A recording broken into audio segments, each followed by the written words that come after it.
जिस प्रकार से इस देश में एक वायरस और कॉकरोच जैसी पार्टियां आ रही हैं, ये देश को खोखला करने वाले लोग हैं। इन वायरस और कॉकरोच वाले लोगों को निश्चित रूप से ध्यान रखने की जरूरत है।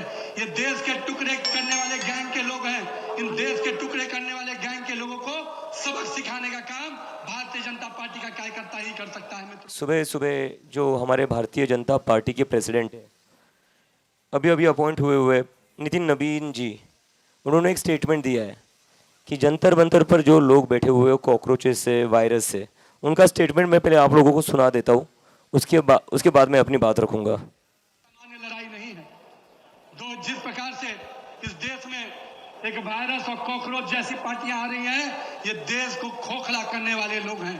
इन वायरस और कॉकरोच वाले लोगों को निश्चित रूप से ध्यान रखने की जरूरत है। ये देश के टुकड़े करने वाले गैंग के लोग हैं।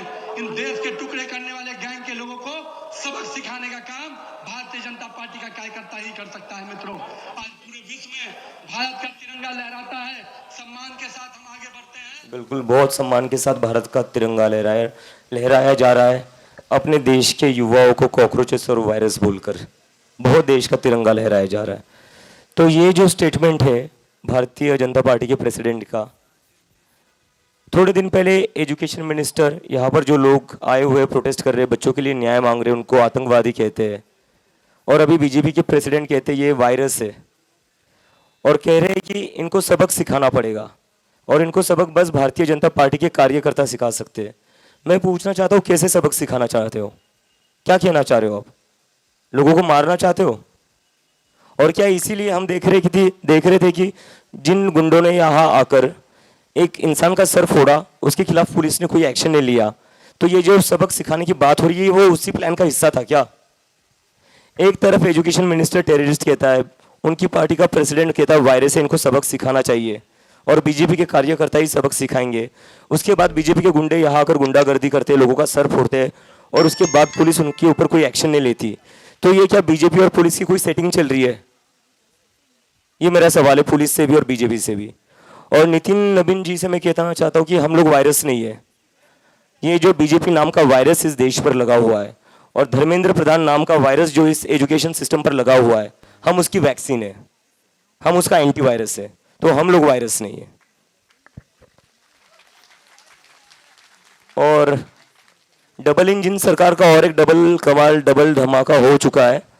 महाराष्ट्र में थोड़े दिन पहले पेपर लीक हुआ था, और उसी को आगे बढ़ाते हुए, इतने अच्छे अचीवमेंट को और थोड़ा आगे बढ़ाते हुए, आदरणीय सम्माननीय मोदी जी के नेतृत्व में एक और पेपर लीक हुआ है राजस्थान में। उसके ऊपर आशुतोष बात करेंगे। तो आज सुबह खबर आई कि आरपीएमसी राजस्थान पैरामेडिकल परीक्षा का पेपर जयपुर के एक कॉलेज में लीक हो गया। वहाँ के संचालक मिली भगत करके बच्चों को नकल करवा रहे थे। बहुत सारे बच्चों से पैसे ऐंठ कर नकल करवाने का प्लान था। पिछले 2 महीने में नीट के अलावा और भी कई एग्जाम्स, चाहे वो सीबीएसई का एग्ज़ाम हो, चाहे सीयूईटी का एग्ज़ाम हो, चाहे एसएससी जीडी का एग्ज़ाम हो, पिछले 1-1.5 महीने में इस देश में कम से कम 5 या 6 पेपरों में गड़बड़ियां हुई हैं। 2015 के बाद इस देश में 150 पेपर ऐसे हैं जिनमें गड़बड़ियां हुई हैं। तो हम लगातार देश के सभी युवाओं से, छात्रों से अपील करते हैं कि आप सिर्फ ये ना सोचें कि नीट का पेपर लीक हुआ है। अगर आज आपने आवाज़ नहीं उठाई, अगर आज आप जंतर मंतर नहीं पहुंचे, अगर आज आपने सोशल मीडिया पर पेपर लीक के मुद्दे पर आवाज़ नहीं उठाई, धर्मेंद्र प्रधान का इस्तीफा नहीं मांगा, तो कल आपका पेपर भी लीक होगा, कल आपकी नौकरी पर भी खतरा आएगा। हम सभी माता पिताओं से भी अपील करते हैं कि अपने बच्चों को ना रोकें, ये उनके भविष्य की लड़ाई है। अगर आज आप सिर्फ किसी डर के मारे या फिर किसी की भक्ति के चक्कर में अपने बच्चों को नहीं भेजेंगे, अपने बच्चों को ये लड़ाई लड़ने से रोकेंगे, तो आपके ही बच्चों का भविष्य बर्बाद होगा।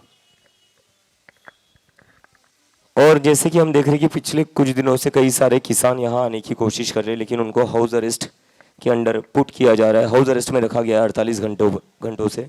उसके ऊपर दीपक बालियान जी अपनी बात रखेंगे।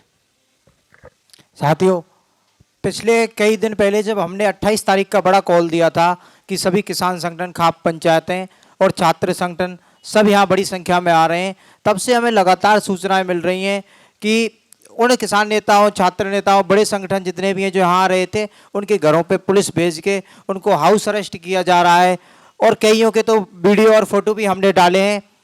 तो हमें तो ये उम्मीद थी कि जितना इन पर दबाव बनाया जा रहा है, उतना दबाव उन पेपर माफियाओं पे बनाया जाता जो चंद पैसों के लालच में बच्चों के सपने बेच देते हैं, तो शायद इतने बच्चों की जानें नहीं जाती। और हम पूछना चाहते हैं कि आप किस हक से, किस जिम्मेदारी से उनको रोकने का काम कर रहे हैं।